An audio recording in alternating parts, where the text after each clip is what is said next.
Garage. So now what I'm gonna start doing with this new grill that I picked up is trying to address some of the issues I found after I did my first burn in and cook on it. And I want to address these issues before I purdy it up, start you know, sanding it down, painting it, and also it's going to be kind of my first little project.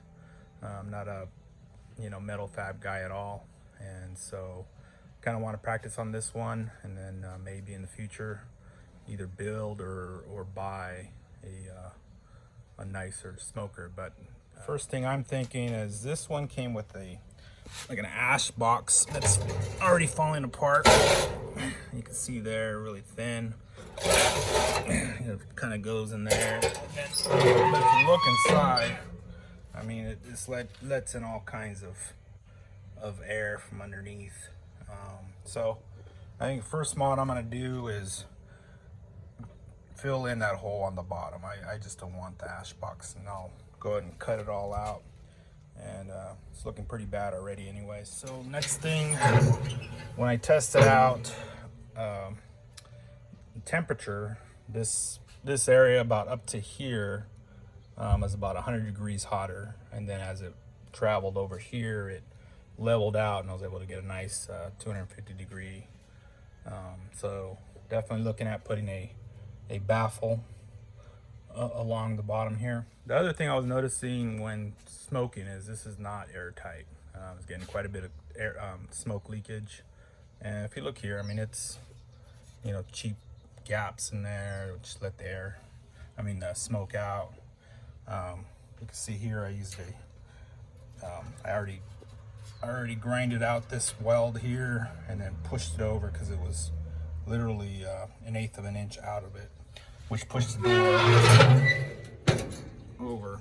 So by moving this out, I was definitely able to get a tighter fit. And then as far as the finish on here, I'm just gonna use a barbecue black and then polish out the stainless that it has. All right, enough talk and let's get started. So I'm gonna break this video up into 4 different sections: fabrication, polishing of the stainless steel, prep and paint, gaskets and sills, and I'm going to go ahead and put all the timestamps in the description below. So if you're interested in one section over the other, go ahead and check that out. All right. All right, so I prepped the area I wanted to weld. You can see I cleaned up all the inner seam here. I had a little bit of a high spot there, and this is where I went ahead and cut, and so I'm going to go ahead and weld that now. Got a filler gauge in there just to kind of gap it out. I'll pull that out once I tack it, and then I'll finish up the weld. You can see the big gap up here. So I got the thing all welded up. Not my best the best work here, but at least it's sealed up right there as well. The next item I fabricated was the heat shield. First I used some cardboard to kind of get a general idea of how I wanted it to sit in the smoker. Then I used 3/16 steel. I bent it at a 45-degree angle. I don't have a brake, so I kind of used some backyard engineering to be able to get the angle I wanted. With some wood, some clamps, and some leverage, I was able to get that bent. But first you have to put score the material where you want the bends to be, about 50% down, using a angle grinder to accomplish what you want. All right, the next step in my project is eliminating this ash drawer and filling in the firebox using again some 3/16 plate, and use cardboard to kind of get a template and to get a good contour in the front end there.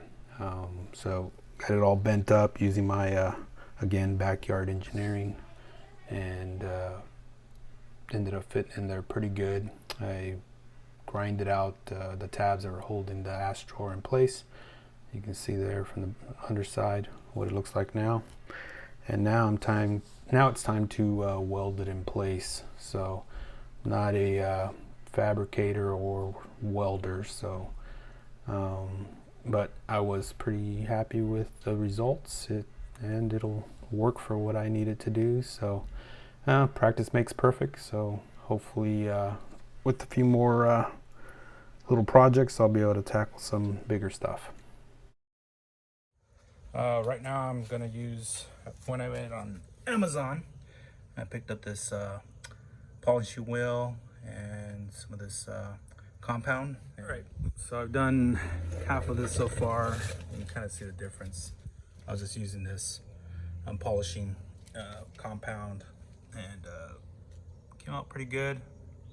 See from here the difference of the way it was and the way it's going to be. So just a few minutes with this compound, and then I also used a little bit of this stainless steel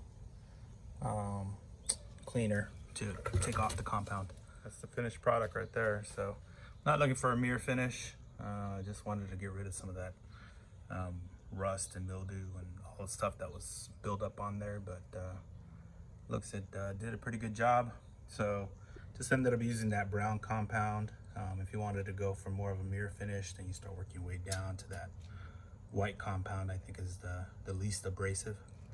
I use that wheel and that wheel. I'm gonna go ahead and finish up the two doors that are also stainless, and then the pull-out drip pan, and also the shelf that goes right here.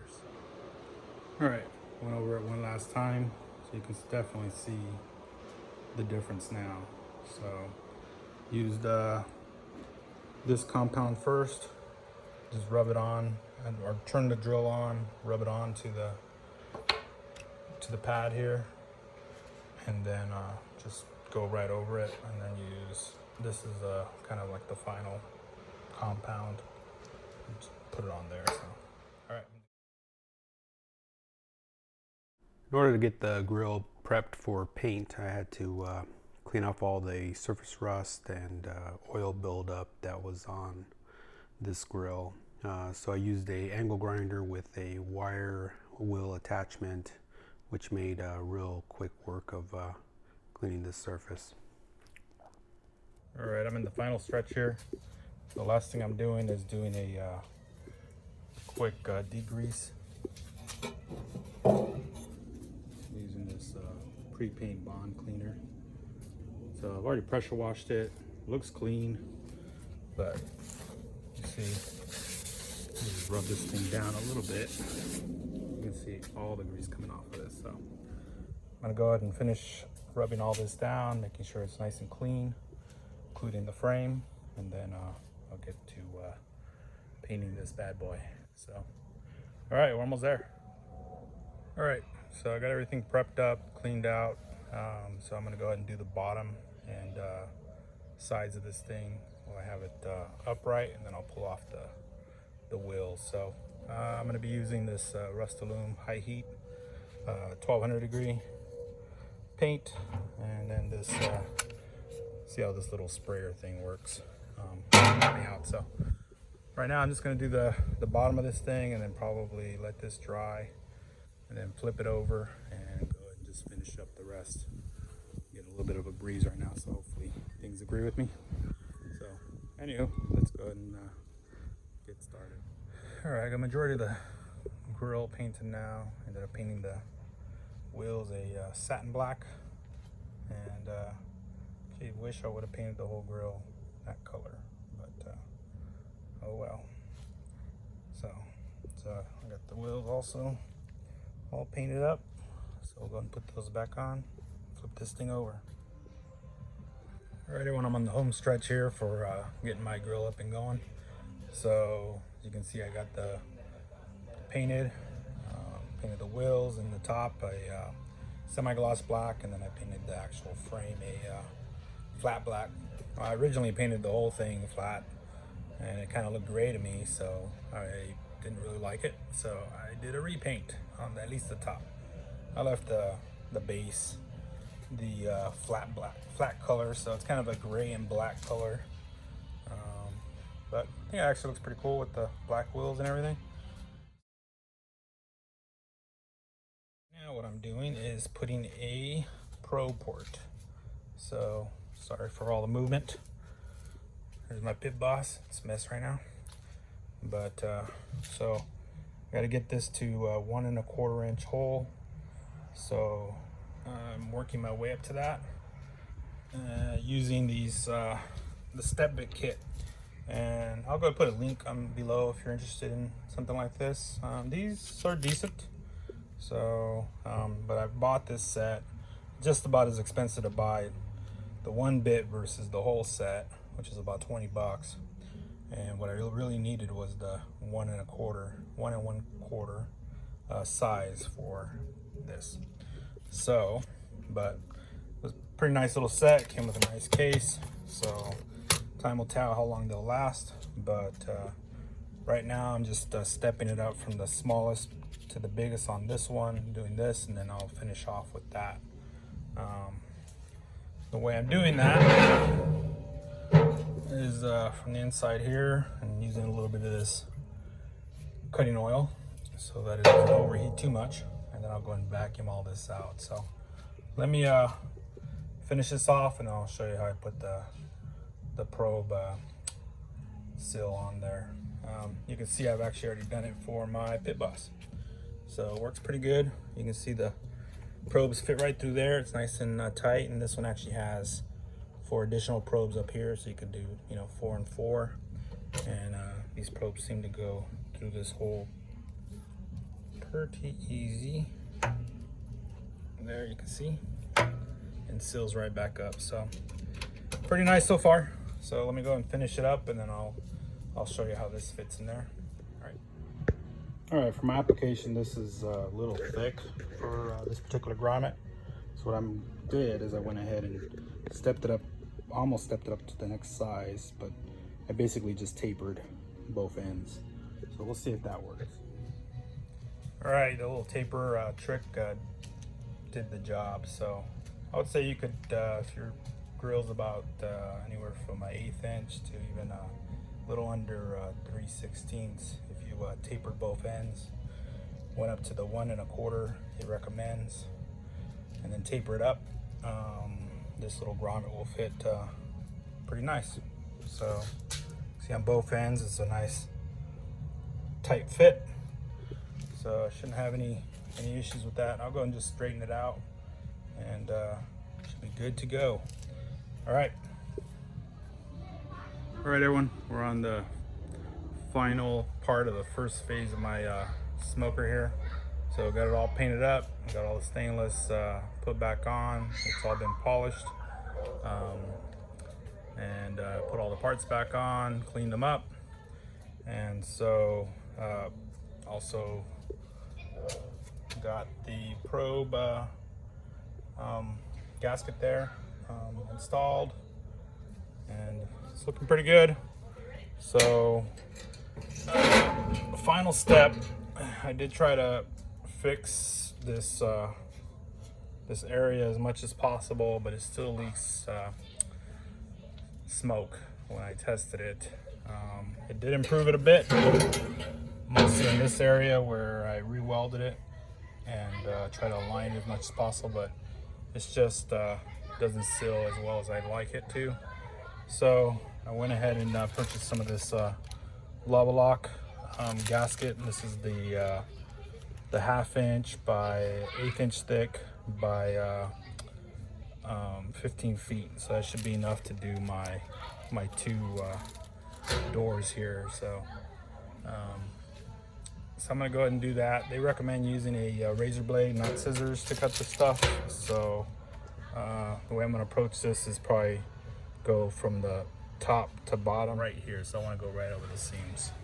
So I'm gonna go ahead and do that now. I'm not gonna do the firebox unless I have enough material left over, but really doesn't need it. So probably not gonna do it. But all right, we'll go ahead and apply it. This is self-adhesive, so we'll go ahead and try that out. All right.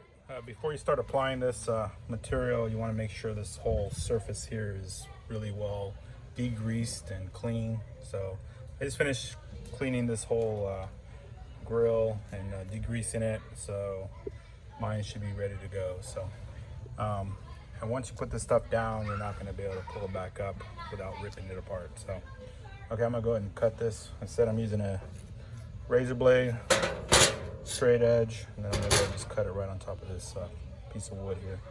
So we'll go ahead and start applying. All right, so the LavaLock gasket is installed. Probably took me all of 10 minutes to do. Pretty easy. Does stretch a little. They recommend not to try to pull on it too much. So when I close the door, it doesn't really solve my gap problem. So I don't know over time if it settles in or not, but we'll see once we get it started. So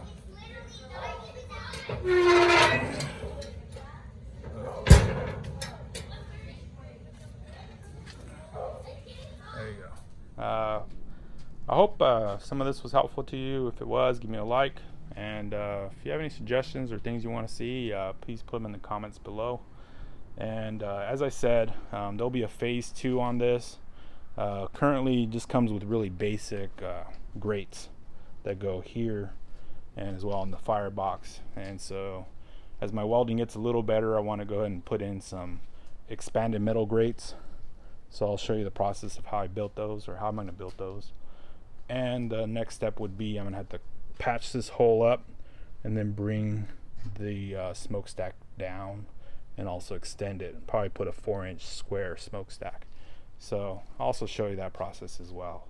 But extremely excited to get this going, and I'm gonna get her seasoned and get her up and going and start cooking. So you look forward to seeing some videos using this and how to manage a stick burning offset. So all right, thanks for watching, appreciate it.